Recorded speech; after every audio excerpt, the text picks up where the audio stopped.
Hello friends, welcome to engineering math solution. और आज के क्लास में हम लोग आरसीसी का second chapter beam and slab का क्वेश्चन सॉल्व करेंगे। तो चलिए शुरू करते हैं। पहला क्वेश्चन है, the effective width B F of flange of a continuous T beam in a floor system is given by. ये आपका फार्मूला दिया है बी एफ का L naught by 6 plus B W plus 6 D F. तो इसमें आपसे पूछा जा रहा है कि एल नॉट क्या रिप्रेजेंट करता है। ठीक है, तो सबसे पहले हम जानते हैं कंटिन्यूअस टी बीम स्लैब में बी एफ क्या रिप्रेजेंट करता है, एल नॉट क्या रिप्रेजेंट कर रहा है, बी डब्ल्यू क्या होता है, डी एफ क्या होता है, इस सब के बारे में जानते हैं। देन फिर हम लोग जानेंगे कि एल नॉट क्या होगा आपका, वो क्या रिप्रेजेंट करता है। ठीक है, तो देखिए आपका ये आपके पास है T beam, continuous T beam है ये, राइट। इस तरह से आपका ये जो पोर्शन है आपका, ये जो है आपका कंटिन्यूअस टी बीम का एक पार्ट है।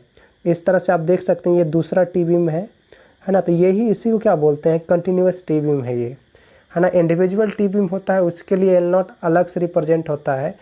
तो इसके लिए आपसे पूछा गया है कि इसमें एल नॉट क्या रिप्रेजेंट करता है। ठीक है, ये फार्मूला दिया गया था आपको, देखिए L naught by 6 plus B W plus 6 D F, right, ये फार्मूला था। तो यही आपको बताना है कि इसमें एल नॉट क्या रिप्रेजेंट करता है, राइट। तो देखिए ये जो है आपका बी डब्ल्यू, ये विड्थ ऑफ वेव है ये, ठीक है, ये वेव है आपका, इसका विड्थ है, राइट। और ये जो बी एफ है ये क्या है आपका, इफेक्टिव विड्थ है ना, फ्लेंज का। तो आपसे ये पूछा जा रहा है एल नॉट क्या होता है। एल नॉट जो होता है आपका, जो आंसर होगा इसका correct answer, distance between points of contraflexure in a beam. अब देखते हैं ये कैसे होता है। तो मैं देखिए पॉइंट्स ऑफ कॉन्ट्राफ्लेक्चर क्या होता है आपका, जहाँ पे बेंडिंग मोमेंट डायग्राम का साइन चेंज होता है। तो आपका कंटिन्यूअस जो बीम है कुछ इस तरह से होगा, देखिए कुछ इस तरह से कंटिन्यूअस होगा। तो इसमें जो बेंडिंग मोमेंट डायग्राम होता है ये कुछ ऐसा होगा इसका,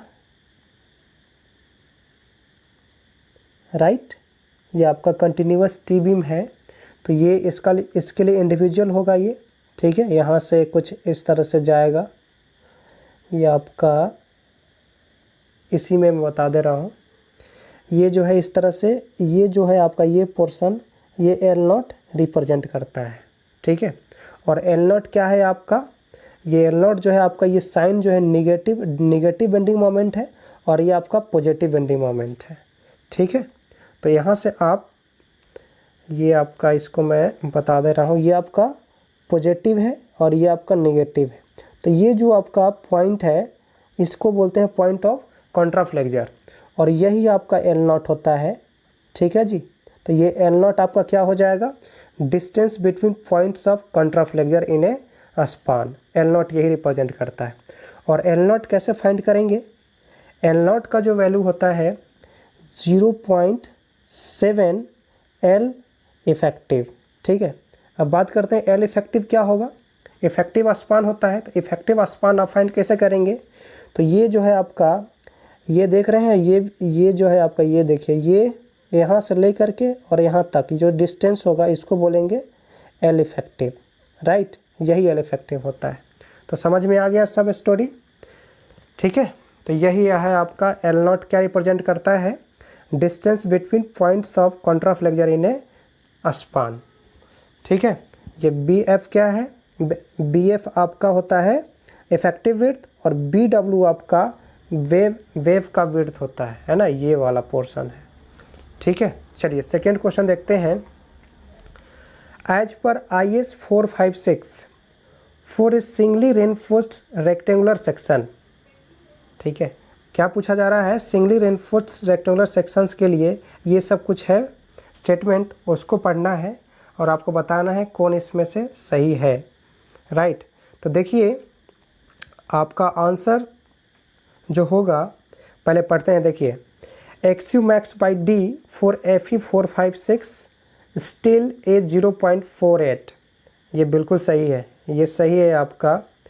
दूसरा जो होता है, देखिए इसमें FE, ये आपका FE 415 के लिए ये होता है, और मैं बोलूँ Fe250 के लिए जो वैल्यू होता है 0.53 होता है, ठीक है, 0.53 एंड 0.46 होता है आपका किसके लिए, Fe500 के लिए होता है, ठीक है। तो ये याद रखिएगा आप, 0.53 किसके लिए, Fe250, Fe415 के लिए होता है 0.48 और 0.46 जो होता है आपका Fe500 के लिए होता है। समझ में आया। सेकेंड ऑप्शन को देख लेते हैं, इसको भी थोड़ा सा एक्सप्लेन करता हूँ। The depth of centroid of compression is 0.43 x u max. देखिए ये तो गलत है, 0.43 नहीं होता है बल्कि 0.43 नहीं होता है, 0.42 होता है एक्सिव मैक्स, ठीक है। ये आपका सेंट्रॉयड ऑफ कंप्रेशन इज 0.42 होता है।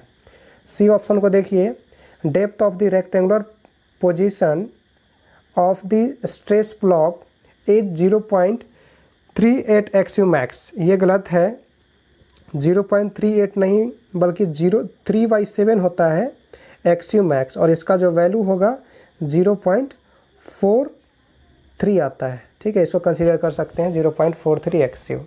तो आपका जो आंसर होगा मेन यही है, ए ऑप्शन हो जाएगा। डी ऑप्शन को भी देख लीजिए, the value of lever arm is d minus x u max. ये गलत है, ये डी माइनस 0.42, डी माइनस 0.42 होता है, ठीक है, 0.42 एक्सिव होता है। तो इस तरह से आपका जो आंसर होगा डी हो जाएगा। चलिए थर्ड क्वेश्चन देखते हैं। What is the value of minimum reinforcement. ये आपका केस दिया है, case Fe415 in a slab. तो आपका आंसर जो होगा बी आंसर हो जाएगा 0.12, राइट। ये आपका 0.13 जो होता है ये होता है आपका Fe250 के लिए होता है, ठीक है, 250 के लिए, ठीक है। चलिए नेक्स्ट देखते हैं। A doubly reinforced concrete beam has effective cover D, the center of compression reinforcement एक्सिव जो है आपका डेप्थ ऑफ न्यूट्रल एक्सिस है, D जो है आपका effective depth to centre of the tension reinforcement. What is the maximum strain in concrete at level of compression reinforcement, ठीक है।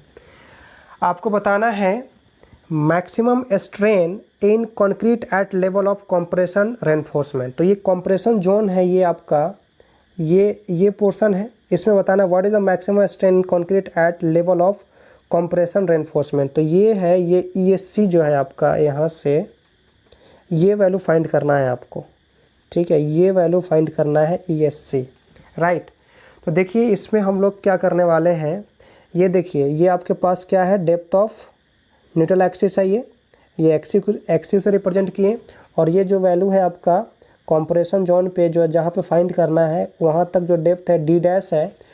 तो आप बताइए, जब ये जो पोर्शन है आपका D है और यहाँ से यहाँ तक जो पोर्शन है एक्सिव है, तो ये पोर्शन आपका क्या हो जाएगा, ये पोर्शन जो होगा आपका, ये पोर्शन कितना होगा, ये पोर्शन यहाँ से यहाँ तक, तो यहाँ से यहाँ तक पोर्शन होगा आपका एक्सिव माइनस D डैश लिख सकते हैं, एक्सिव माइनस D डैश, ठीक है।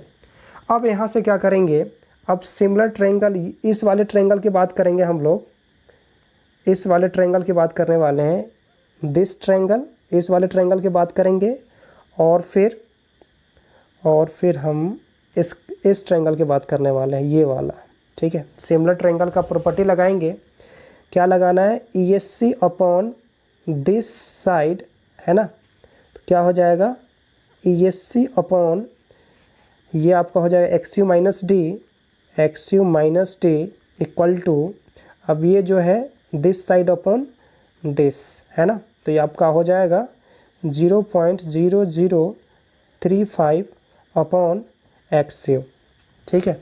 जब इसको सॉल्व करेंगे तो ये जो पोर्शन है आपका राइट पोर्शन में यहाँ पे आएगा, तो एक्सिव कैंसिल हो जाएगा, और minus D by x cube आएगा। तो जो ऑप्शन आएगा आपका बी आंसर हो जाएगा। ठीक है, चलिए नेक्स्ट देखते हैं। A beam behaves as a rectangular beam of width equal to its flange if its neutral axis. T beam आपका कब रेक्टेंगुलर बीम की तरह बिहेव करता है? ठीक है, जब आपका न्यूट्रल एक्सिस का वैल्यू फाइंड करते हैं और वो वैल्यू डेप्थ ऑफ फ्लेंज से कम आता है। ठीक है, तो देखिए ये आपका टी बीम है। जब आप न्यूट्रल एक्सिस फाइंड करेंगे मतलब एक्स यू फाइंड करेंगे, जब आपका एक्स यू का जो वैल्यू होगा डेप्थ ऑफ फ्लेंज से कम आएगा, मतलब विद इन द फ्लेंज होगा। फ्लेंज से मतलब ये वैल्यू क्या है? Depth of flange. तो इससे क्या होगा? एक्स यू का वैल्यू कम होगा। तो इस केस में आपका टी बीम जो होगा वो रेक्टेंगुलर बीम की तरह काम करेगा। तो जो आपका आंसर होगा सी हो जाएगा। ठीक है, चलिए नेक्स्ट देखते हैं। If depth of actual neutral axis in a beam is more than the depth of critical axis then the beam is called. देखिए एक्चुअल न्यूट्रल एक्सिस जो है आपका एक्स यू जो है वो हो गया ज़्यादा किससे? क्रिटिकल से, क्रिटिकल डेप्थ से। मतलब जो मैक्सिमम जो है एक्स यू उससे ज़्यादा कर गया क्रिटिकल। एक्स यू मैक्स बोल सकते हैं या फिर एक्स यू क्रिटिकल बोल सकते हैं। एक्स यू मैक्स बोल दीजिए, मैक्सिमम से भी ज़्यादा हो गया न्यूट्रल एक्सिस। तो इस केस में आपका हो जाएगा वो जो आपके पास बीम होगा वो ओवर रेनफोर्स्ड बीम हो जाएगा। तो जो आपका आंसर होगा ए हो जाएगा। ठीक है, आपका आंसर जो होगा ए होगा। ठीक है, अगर इससे कम होता तो क्या बोलते? अंडर, ये इसको बोलते अंडर रेनफोर्स्ड। अगर इक्वल टू हो जाता तो उसको बोलते बैलेंस्ड बीम। ठीक है, चलिए नेक्स्ट देखते हैं। A simply supported beam has an effective span of 16 metre. What shall be the limiting ratio of span to effective depth as per IS 456/2000। देखिए आपका लिमिटिंग रेशियो का जो वैल्यू होता है किसके लिए? सिंपली सपोर्टेड बीम के लिए। मतलब L अपॉन डी का जो वैल्यू होता है सिंपली सपोर्टेड बीम के लिए वो होता है 20। ठीक है, बट ये इस केस में आपका क्या है? स्पान जो है, स्पान लेंथ कितना है? 16 मीटर है ना। 16 मीटर जो है आपके पास L का वैल्यू जो 10 से ज़्यादा है। ठीक है, जब 10 से ज़्यादा होता है तो इस केस में क्या करते हैं कि इस वैल्यू में L अपॉन डी का जो वैल्यू है उसमें हम लोग क्या करते हैं 10 अपॉन स्पान लेंथ से डिवाइड कर मल्टीप्लाई कर देते हैं। ठीक है, तो इस केस में आपका क्या हो जाएगा वैल्यू 20 इंटू 10 अपॉन 16। ठीक है, ये 4 से 5 टाइम्स और ये आपका 4 टाइम्स, राइट। तो इस तरह से आपका हो जाएगा 50/4 मतलब 12/5। ठीक है, 12.5। तो आंसर जो होगा आपका सी हो जाएगा। चलिए नेक्स्ट देखते हैं। इन limit state design method the moment of resistance for a balance section using M20 grade concrete and HYST grade FE 415 is given by mu limiting equal to KBDA square. What is the value of K? आपसे पूछा जा रहा है, देखिए ये आपको grade of steel कितना दिया है FE 415 और ग्रेड ऑफ कंक्रीट जो है M20 दिया है। तो आपसे पूछा जा रहा है कि mu लिमिटिंग मतलब moment of resistance KBDA square है, तो इसमें K का क्या वैल्यू होता है। ठीक है, तो इस केस में आपका होता है K का वैल्यू जो होगा ग्रेड ऑफ स्टील आपका 415 के लिए होता है, ये देखिए 0.138 FCK होता है K का वैल्यू। ठीक है, और उसी तरह से आपका ये क्या किसके लिए हो जाएगा, ये FE 415 के लिए होता है। तो इसमें जब आप वैल्यू पुट करेंगे तो कितना हो जाएगा 0.138 इंटू ये देखिए FC का क्या मतलब होता है ग्रेड ऑफ कॉन्क्रीट, और इसका क्या वैल्यू दिया है आपका 20 दिया है। तो 20 जब पुट करेंगे तो आपका जो वैल्यू आएगा 2.76 होगा। तो आंसर जो होगा आपका B हो जाएगा। ठीक है, B आंसर हो जाएगा। ठीक, अब बता दे रहे हैं कि 415 के लिए कितना हुआ 0.138 है। ठीक है, अगर मान लीजिए Fe कलर चेंज कर दे रहा हूँ, अगर Fe 250 रहता तो इसका जो K का वैल्यू क्या होता, इसका वैल्यू होता है आपका 0.148 FCK, याद रखिएगा।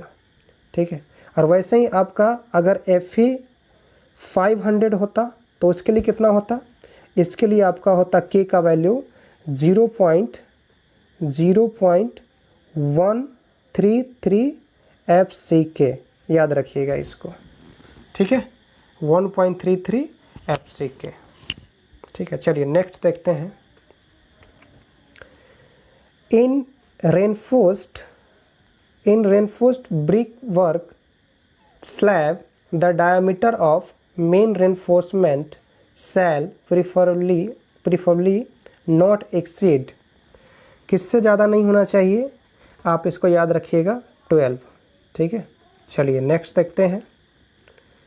Given that D equal to effective depth, B equal to width and D equal to overall depth, the maximum area of compression reinforcement in a slab. D क्या दिया है इफेक्टिव डेप्थ, B दिया है आपका width, D दिया है overall depth. तो आपसे पूछा जा रहा है कि maximum area of compression reinforcement in a beam, तो आपका आंसर होगा B आंसर होगा। ठीक है, 0.04 BD, ये आपका ओवरऑल डेप्थ लेते हैं।